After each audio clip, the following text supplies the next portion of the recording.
옛날 조선시대의 장성에는 아김공신이라는 이름을 가진 특별한 신앙이 존재했다.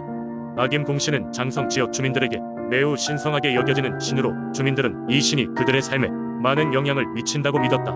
장성의 어느 작은 마을에는 세대를 아울러 전해 내려오는 이야기들이 있었다. 그중 가장 유명한 이야기는 아김공신과 관련된 것이다. 마을 사람들은 아김공신이 매년 봄과 가을 정확히 엿새 동안 인간 세계에 내려와 풍작과 평안을 가져다 준다고 믿었다. 이 기간 동안에는 마을의 모든 사람들이 손을 모아 기도를 올리고 아낌없이 음식을 준비하여 아김공신에게 바쳤다. 어느 해 아김공신에게 바치는 재래 의식 준비가 한창이던 시간에 무더위와 가뭄이 지속되었다. 이로 인해 논과 밭은 갈라지고 시냇물은 바닥을 드러냈다. 마을 사람들은 큰 걱정에 휩싸였지만 재래 의식을 멈출 순 없었다. 그들은 신앙심을 잃지 않고 더욱 정성을 다해 제물을 준비했다. 기우제를 지낼 날이 다가오자 마을의 장로는 주민들을 이끌고 산 정상으로 향했다. 그곳이 바로 아김공신이 자주 머무른다는 신성한 장소였다. 재래 의식이 시작되었고 주민들은 소원과 걱정을 담아 한마음으로 빌었다. 하늘은 여전히 구름 한 점 없이 맑았으나 모닥불에서 피어난 연기는 하늘로 우아하게 솟아올랐다. 긴 시간 동안 이어진 기도와 정성 끝에 드디어 하늘에 먹구름이 모이기 시작했다. 이어서 붉은 빗방울이 하나둘씩 떨어지더니 이내 큰 비가 쏟아졌다. 주민들은 기쁨에 차 뛰어올랐고 그 사건 이후 마을 사람들은 더욱 아김공신에 대한 믿음을 굳게 가지게 되었다. 그들은 아김공신이 정말로 자신들을 돌보고 있다는 사실을 확신했다. 매년 같은 날 같은 의식을 반복하며 마을 사람들은 신앙 속에서 더욱 단단히 뭉쳤다. 아김공신은 그렇게 장성 지역이 중요한 민속신앙으로 자리 잡았으며 마을의 전설처럼 전해지는 이야기가 되었다. 세월이 흘러도 아김공신에 대한 이야기는 여전히 생생하게 남아있다. 그리고 지금도 장성의 주민들은 아김공신에게 감사한 마음을 전하며 한 해의 풍요로움을 기원하기 위해 정초부터 정성을 다한다. 이 이야기는 오늘날에도 많은 이들에게 신앙 인류와 공동체의 중요한 가치를 되새기게 한다. 두 번째 이야기한 때 밀양의 외진 산골, 이름하여 용소골이라 불리는 곳에는 깊고 잔잔한 연못이 있었다.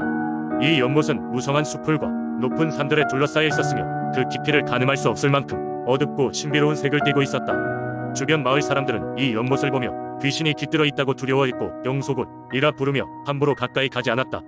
이 연못에는 물곰이라는 수호신이 살고 있었다. 사람들은 물곰이 거대한 곰의 모습으로 나타나곤 한다고 했으나 그 정체를 본 사람은 아무도 없었다.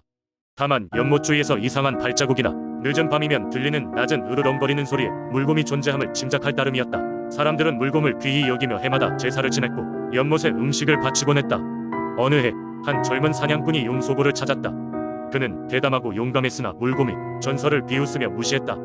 사냥꾼은 연못 근처에서 사냥을 하며 숲속 깊은 곳까지 들어갔고 그의 화살은 언제나 정확히 목표물을 꿰뚫었다. 어느 날 사냥꾼은 우연히 연못 근처에서 커다란 곰의 발자국을 발견하였다. 물곰의 곳으로 알려진 발자국을 보고 사냥꾼은 도전 욕구에 사로잡혔고 물곰을 사냥하겠다 결심했다. 다음 날 새벽 그는 다시 용소골 깊은 곳으로 들어갔다. 그날은 특별히 안개가 짙게 깔렸고 그의 앞길을 방해하는 듯했다. 연못에 다다르자 그의 눈앞에 불쑥 거대한 곰이 나타났다. 이 곰은 검고 윤기 나는 털을 가졌으며 눈에서는 마치 세월의 무게가 느껴지는 지혜가 빛나고 있었다.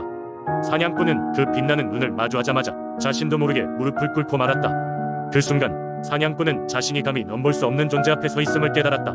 곰은 그를 해치지 않고 오히려 조용히 돌아서서 숲속으로 사라졌다. 사냥꾼은 그날의 일을 마을 사람들에게 전했고 이 이야기는 급속히 퍼져나갔다. 이후로도 용소골의 물곰은 마을 사람들의 개경회와 존경의 대상이 되었으며 그의 전설은 세대를 거듭하며 이어져 내려왔다.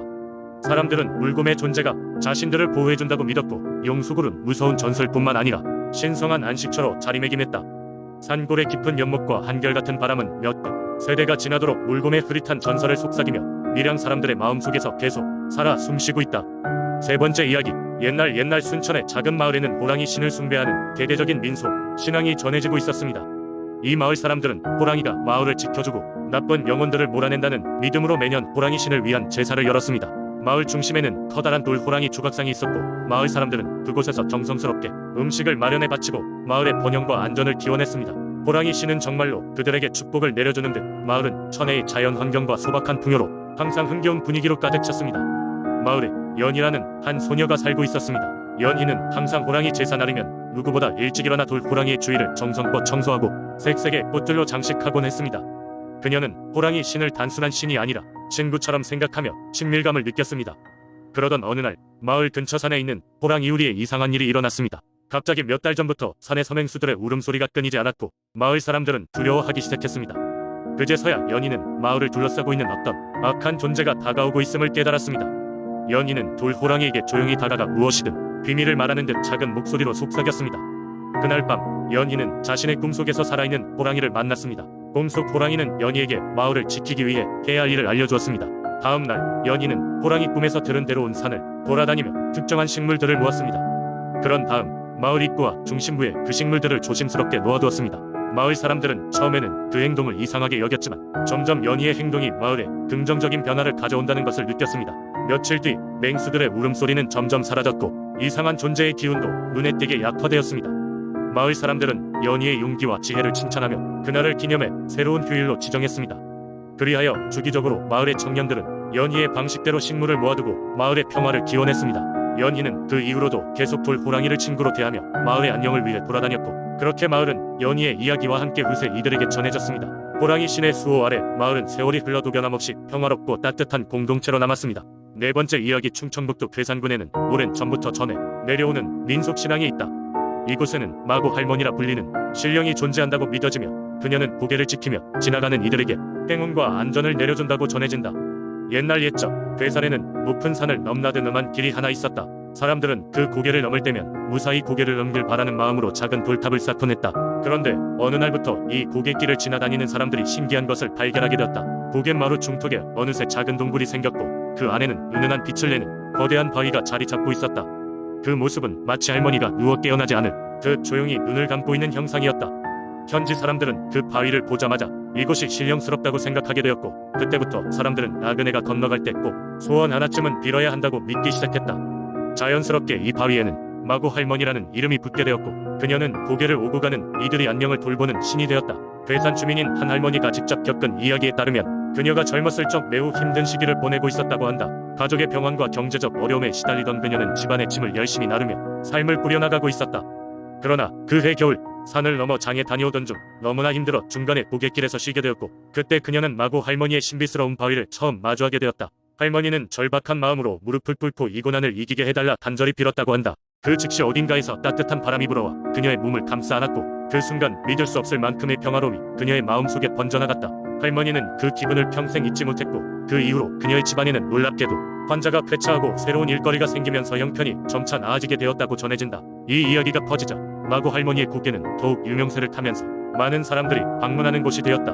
그들이 이 고개로부터 받고 싶었던 것은 단지 길을 무사히 넘어가는 것뿐만이 아니라 삶의 소망과 애환을 해결하려는 기도였다. 지금도 많은 사람들이 그곳을 지나며 마고 할머니에게 감사의 인사를 전한다. 어느새 돌탑은 높이 쌓아 올려졌고 새벽빛과 수많은 사람들의 소원을 담은 기도 소리로 가득 차 있다는 전설이 이어지고 있다. 마고 할머니의 고개는 단순한 지나가는 길목 이상의 의미를 가지며 사람들에게는 마음의 평정과 새로운 힘을 주는 신성한 장소로 기억되고 있다.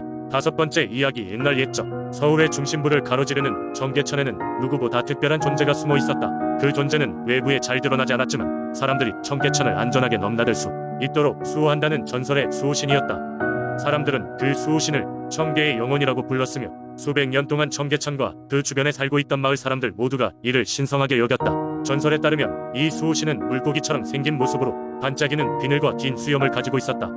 그는 보통 물속에 숨어 사람들에게 모습을 드러내지는 않았지만 마을이 커다란 위기에 처했을 때는 어김없이 나타나 문제를 해결해 주었다고 한다. 그렇기에 마을 사람들은 항상 청계천을 신성시하며 수호신에게 감사하는 마음을 잊지 않고 있었다. 하루는 비가 억수같이 퍼붓던 날이었다. 청계천은 순식간에 물이 불어나 마을 사람들의 걱정을 샀다. 그날 밤 마을의 어린 소녀 수진은 자신의 집 창가에 앉아 비에 흠뻑 젖은 청계천을 바라보고 있었다. 수진은 항상 할머니에게 듣던 청계천의 수호신 이야기가 떠올랐고 마음속 깊이 그를 만나고 싶다는 생각이 들었다. 갑자기 창밖에 천둥 소리가 사라지고 비가 잠시 멈추더니 청계천 이불빛으로 환하게 빛나기 시작했다. 호기심 많은 수진은 우산도 없이 밖으로 뛰어나가 청계천으로 향했다. 가까이 다가가자 수진은 처음으로 수호신의 존재를 눈으로 확인할 수 있었다. 수호신은 실제로 전설처럼 반짝이고 있었고 그의 눈은 따뜻하게 빛나며 수진을 바라보았다. 수진은 두려움보다는 마치 오래전부터 알고 지낸 친구를 만난 것처럼 편안함을 느꼈다. 수호신은 그녀에게 가까이 오라고 손짓했고 수진은 천천히 다가가 물어보았다. 정말로 청계천을 지켜주시는 수호신이신가요? 수호신은 고개를 끄덕이며 말했다. 그렇단다. 나는 수백 년 동안 이곳을 지켜왔고 지금도 여전히 너희를 지키고 있지. 수진은 수호신에게 마을의 걱정과 어려움을 이야기했다. 이어서 그녀는 수호신에게 마을을 계속 지켜달라고 부탁했다. 수호신은 미소 지으며 약속했다. 물론이지 수진아, 하지만 나 혼자서는 언제나 완벽할 수는 없어. 너희가 나와 함께 자연과 조화롭게 살아가야만 하는 이유란다. 그 후로도 청계천의 수호신은 늘 그 자리에 있었다. 수지는 그날 밤이 믿기지 않는 특별한 경험이었지만 마음속에선 그날 느꼈던 따뜻함과 안전함을 항상 간직했다. 그녀는 마을 사람들에게도 자연에 대한 사랑과 수호신에 대한 감사의 마음을 전했으며 사람들은 더욱더 열심히 청계천을 가꾸며 살았다.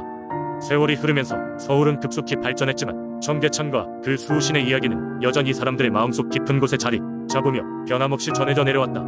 청계천은 여전히 서울에서 가장 아름답고 평화로운 명소 중 하나로 손꼽히며 오늘날에도 많은 사람들이 찾아와 그 전설을 되새겼다.